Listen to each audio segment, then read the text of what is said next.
I really never English জানা নেই। তাৰ মানে ইংলিছ নাজানো একো নাই দিয়া তোমাৰ কেছটো কোৱা স্যাৰ ডকাইত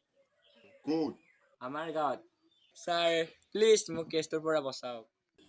হ'ব চিন্তা কৰিব নালাগে স্যাৰ চিন্তা কিয় নকৰিম মোৰ লগৰবোৰ যদি ডকাইত কৰিব যায় সিহঁতেও জালত পৰিব ন তোমাৰ লগৰ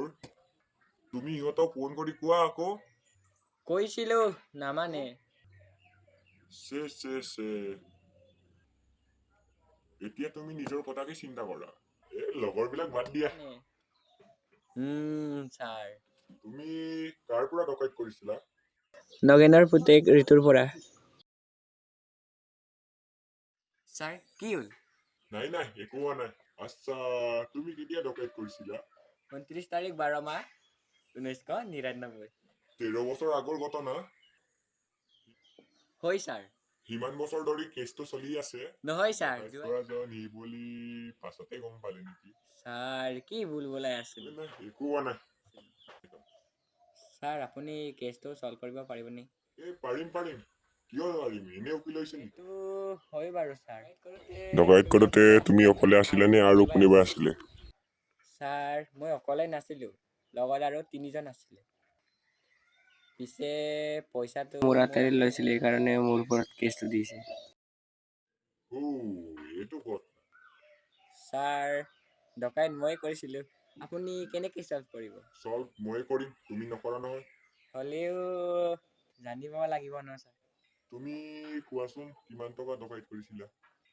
স্যাৰ 500 টকা মাত্ৰ 500 টকা ডকাইত কৰিছা যদি লাখ টকা ডকাইত কৰিব লাগে স্যাৰ ইমান টকাৰ প্ৰয়োজন নাছিলে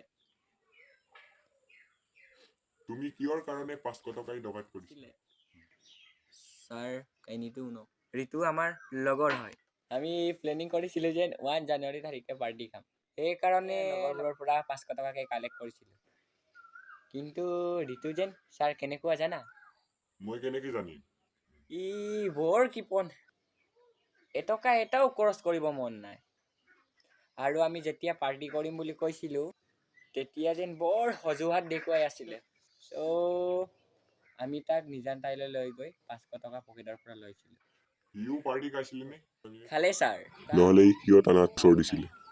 স্যাৰ কৈছিলেইচোন টকা পইচা খৰচ কৰিবলৈ ই বৰ টান পায় এতিয়া টকাৰ অভাৱৰ কাৰণে মোৰ ওপৰত কেছ